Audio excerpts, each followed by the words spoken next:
साथियों नमस्कार। आज की कक्षा में आपका हार्दिक अभिनंदन, स्वागत है। हम शब्द विचार पढ़ रहे थे और शब्द विचार में हमने उत्पत्ति, स्रोत या इतिहास के आधार पर शब्द भेद पढ़ा। अब इसके बाद में दूसरा जो प्रकार है हमारा शब्दों के विभाजन का, वो रचना, बनावट या व्युत्पत्ति के आधार पर। देखो, हमने पहले पढ़ा था उत्पत्ति के आधार पर और अब है व्युत्पत्ति यानी बनावट के आधार पर या रचना के आधार पर। शब्द भेद तीन प्रकार के होते हैं। कितने होते हैं? तीन प्रकार के शब्द भेद तीन प्रकार के होते हैं। रचना, उत्पत्ति या रचना, बनावट या व्युत्पत्ति के आधार पर शब्द भेद तीन प्रकार से हम पढ़ रहे हैं। नए शब्द बनाने की जो प्रक्रिया है, नए शब्द बनाने की प्रक्रिया रचना या बनावट कहलाती है। देखो, बनावट किसे कहते हैं? नए शब्दों का निर्माण करने की जो प्रक्रिया उसे रचना या बनावट या व्युत्पत्ति कहते हैं। रचना प्रक्रिया के आधार पर शब्दों के तीन भेद किए गए हैं। रचना प्रक्रिया या बनावट या व्युत्पत्ति के आधार पर शब्दों के कितने भेद किए गए? तीन भेद किए गए। तीन भेदों में सबसे पहला आता है रूढ़ शब्द। सबसे पहला आता है रूढ़ शब्द। रचना, बनावट या व्युत्पत्ति के आधार पर शब्द भेद तीन प्रकार से हम पढ़ रहे हैं और सबसे पहला इसमें आता है रूढ़ शब्द। दूसरा है यौगिक शब्द। दूसरा हम पढ़ रहे हैं यौगिक शब्द। दूसरा क्या है? यौगिक। और तीसरा है योग रूढ़ शब्द। इस प्रकार से व्युत्पत्ति, रचना या बनावट के आधार पर शब्द भेद तीन प्रकार के होंगे। कितने होंगे?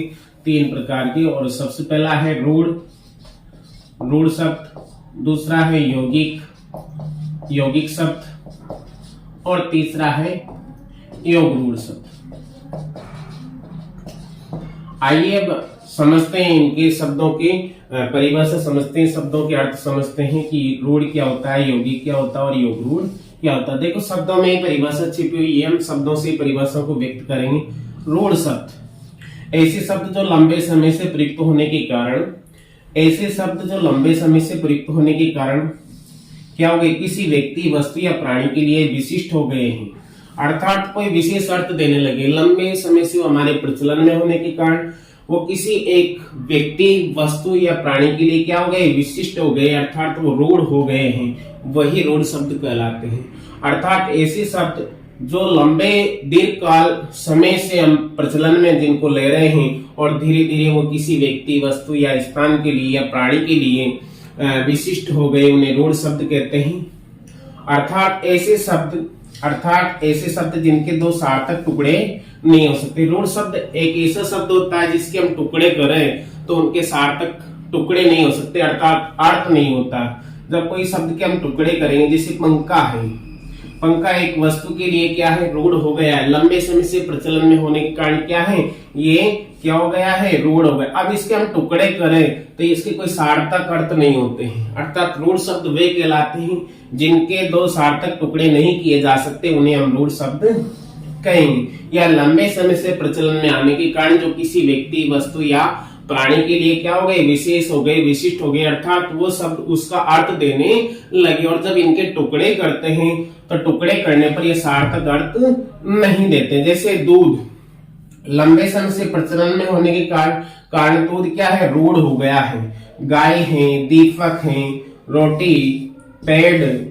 देवता, मेंढक, स्त्री, आकाश, हवा, पानी आदि, ये शब्द ऐसे हैं जो किसी एक व्यक्ति, वस्तु, प्राणी या किसी विशेष के लिए रूढ़ अर्थ देते हैं। जब इनके टुकड़े करते हैं तो इनका सार्थक अर्थ नहीं निकलता, इस कारण ये क्या है? रूढ़ शब्द कहलाते हैं। जैसे हमने पढ़ा है दूध, गाय, दीपक, लंबे समय से हमारे प्रचलन में होने के कारण ये क्या हो गए? रूढ़ हो गए हैं। और इनका हम टुकड़े करते हैं, इनके दो खंड करते हैं तो इनके सार्थक अर्थ नहीं निकलते, इसलिए इन्हें रूढ़ शब्द कहा जाता है।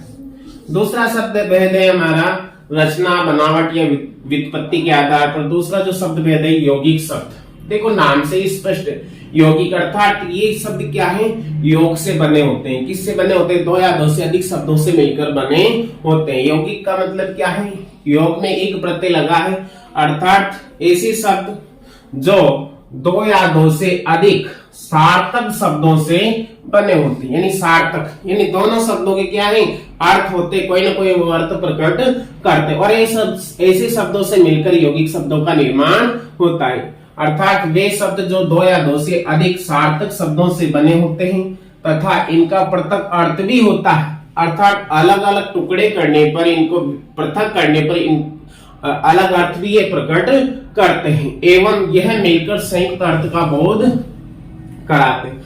और जब इनको हम जोड़ते हैं, इनका योग करते हैं, तो ये एक संयुक्त अर्थ प्रकट करते, परंतु इनका तीसरा अर्थ नहीं होता है, अर्थात ये अन्य अर्थ नहीं देते हैं। यौगिक शब्द क्या है, इन शब्दों को जब हम दो शब्दों को सार्थक शब्दों को जोड़ेंगे तो ये एक संयुक्त अर्थ का बोध कराएंगे, लेकिन तीसरा अर्थ प्रकट नहीं करेंगे। यौगिक शब्द कहलाते हैं। कौन से शब्द कहलाते हैं, यौगिक, अर्थात दो या दो से अधिक सार्थक शब्दों के योग से बने शब्द यौगिक शब्द कहलाते हैं, और ये संयुक्त अर्थ प्रकट करते परंतु इनका तीसरा अर्थ नहीं होता। जैसे विद्यालय, जैसे क्या है विद्यालय। अब विद्यालय के हम टुकड़े विभाजन करें तो विद्याधन क्या हो जाएगा, आले। देखो दोनों शब्द अलग अलग सार्थक अर्थ दे रहे हैं। विद्या का मतलब यहाँ पर ज्ञान हो जाएगा और आले का मतलब क्या हो जाएगा, घर। आप जब दोनों को जोड़ेंगे तो विद्या का घर एक सार्थक एक संयुक्त अर्थ प्रकट करे, लेकिन इसका तीसरा अर्थ नहीं होता है, इसलिए ये यौगिक शब्द कहलाते हैं।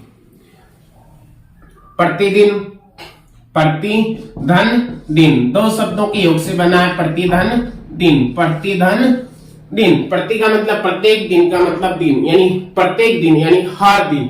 जब दोनों को जोड़ते हैं तो दोनों एक संयुक्त अर्थ प्रकट करते हैं, अर्थात हर दिन।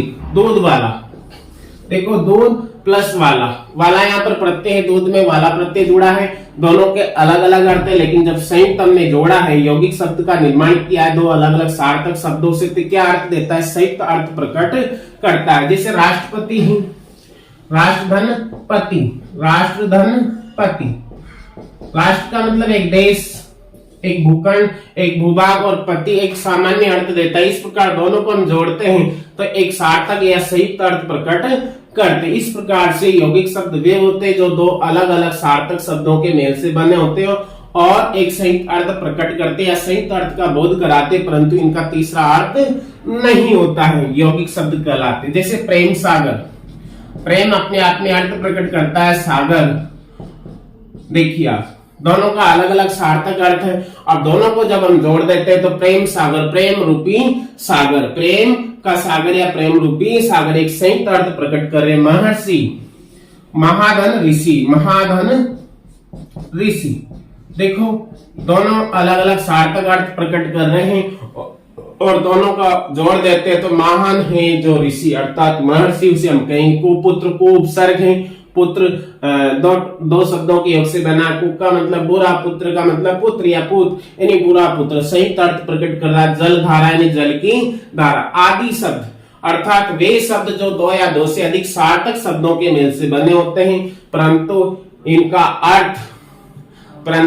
पृथक पृथक अर्थ भी होता है और संयुक्त अर्थ का बोध कराते। जब दोनों को जोड़ देते हैं तो संयुक्त अर्थ का बोध कराते, परंतु इनका तीसरा अर्थ नहीं होता है, यौगिक शब्द कहलाता। तीसरा है योग रूढ़। देखो नाम से स्पष्ट है, ये योग भी है और रूढ़ भी है, इसीलिए इसे योग रूढ़ शब्द कहा गया। अर्थात दो शब्दों से मिलकर तो बने होते, शब्द से परिभाषा को हम समझते हैं। देखो योग रूढ़, हमने यौगिक भी पढ़ा है और रूढ़ भी पढ़ा है, यानी रूढ़ और यौगिक का मिश्रण ही क्या है, योग रूढ़ है। अर्थात वे शब्द जो दो सार्थक शब्दों के मेल से बने होते हैं। योग रूढ़ का देखिए आप परिभाषा, वे शब्द जो दो सार्थक शब्दों के मेल से बने होते हैं, परंतु जिनका तीसरा अर्थ होता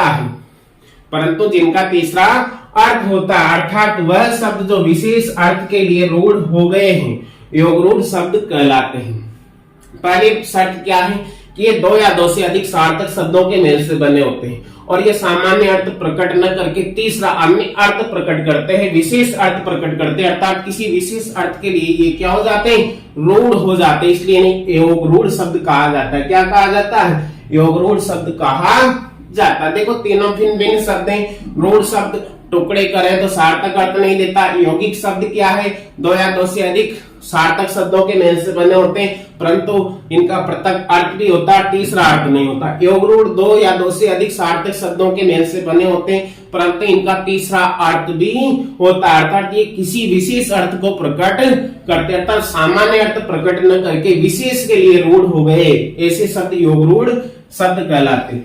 जैसे हम समास पढ़ते और समास में बहुव्रीहि समास पढ़ते, वहां बहुव्रीहि समास का तीसरा पद प्रदान होता है, अर्थात अन्य पद प्रदान होता है। और बहुव्रीहि समास के जितने भी उदाहरण हैं वो सब कौन से शब्द होते हैं? योग रूढ़ शब्द होते, वह सब योग रूढ़ शब्द होते। बहुव्रीहि समास के सभी उदाहरण क्या होते हैं? योग रूढ़ शब्द होते हैं, क्योंकि वो दो या दो से अधिक सार्थक शब्दों के मेल से बने होते हैं और तीसरा या अन्य अर्थ भी प्रदान करते हैं। जैसे पीताम्बर, जैसे हम पढ़ रहे हैं पीताम्बर,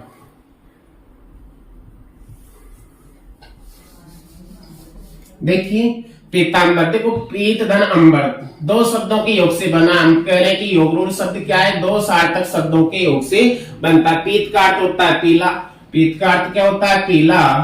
और अंबर का अर्थ क्या होता है? वस्त्र, अंबर का अर्थ क्या होता है? वस्त्र, अर्थात पीला वस्त्र। लेकिन यहाँ पर जब दोनों को जोड़ेंगे हम तो बनेगा पीताम्बर, और पीताम्बर किसी सामान्य अर्थ को प्रकट न करके किस अर्थ को प्रकट करता है? ये पीताम्बर विष्णु के अर्थ को प्रकट करता है, अर्थात विष्णु के लिए पीताम्बर शब्द क्या हो गया? रूढ़ हो गया है। जैसे दशानन है, दूसरा शब्द क्या है? दस धन आनंद, दो शब्दों के योग से बना है, दोनों की सार्थक अर्थ है। दस आनंद का मतलब यहाँ मुख से या 10 सिर से ले रहे हैं हम, और लेकिन जब दोनों को जोड़ते तो दशानन अर्थात बहुव्रीहि समास का उदाहरण है, तीसरा अर्थ प्रकट करता, अर्थात यहाँ पर ये रावण के लिए रूढ़ हो गया है। ऐसे गजानन है, जलज, लंबोदर, त्रिनेत्र, ये सब क्या है? तीसरा किसी एक विशेष अर्थ के लिए रूढ़ हो गए हैं, जबकि सामान्य अर्थ अलग है पर ये तीसरा अर्थ प्रकट करते हैं। जैसे चतुर्भुज है, घनश्याम, मुरारी, रजनीचर, चक्रधर, षडानन आदि, ये सब क्या है? अपना सामान्य अर्थ न देके विशेष अर्थ के लिए रूढ़ हो गई या विशेष अर्थ प्रकट करते, इसलिए इन्हें क्या कहा जाता है? योग रूढ़ शब्द कहा जाता है। इस प्रकार से हमने रचना, व्युत्पत्ति, बनावट के आधार पर शब्द भेद पढ़े, जो 3 प्रकार के होते हैं। पहला रूढ़, रूढ़ ऐसे शब्द होते हैं जो लंबे समय से हमारे प्रचलन में होने के कारण किसी व्यक्ति, वस्तु या प्राणी के लिए विशिष्ट हो गए हैं, रूढ़ शब्द कहलाते। यौगिक शब्द दो या दो से अधिक सार्थक शब्दों के मेल से बने होते और इनका पृथक अर्थ भी होता है एवं यह मिलकर संयुक्त अर्थ का बोध कराते, परंतु इनका तीसरा अर्थ नहीं होता है, इसलिए इन्हें यौगिक शब्द कहते हैं। जैसे विद्यालय, प्रतिदिन, दूध वाला, राष्ट्रपति। और योग रूढ़ शब्द ये भी दो या दो से अधिक जो शब्द हैं, सार्थक शब्द है, उनके मेल से बने होते, परंतु इनका तीसरा अर्थ होता है, अर्थात ये किसी विशेष अर्थ के लिए क्या हो गए? रूढ़ हो गए, इसलिए इन्हें योग रूढ़ शब्द कहते हैं। बहुव्रीहि समास के समस्त उदाहरण योग रूढ़ शब्द के उदाहरण होते हैं।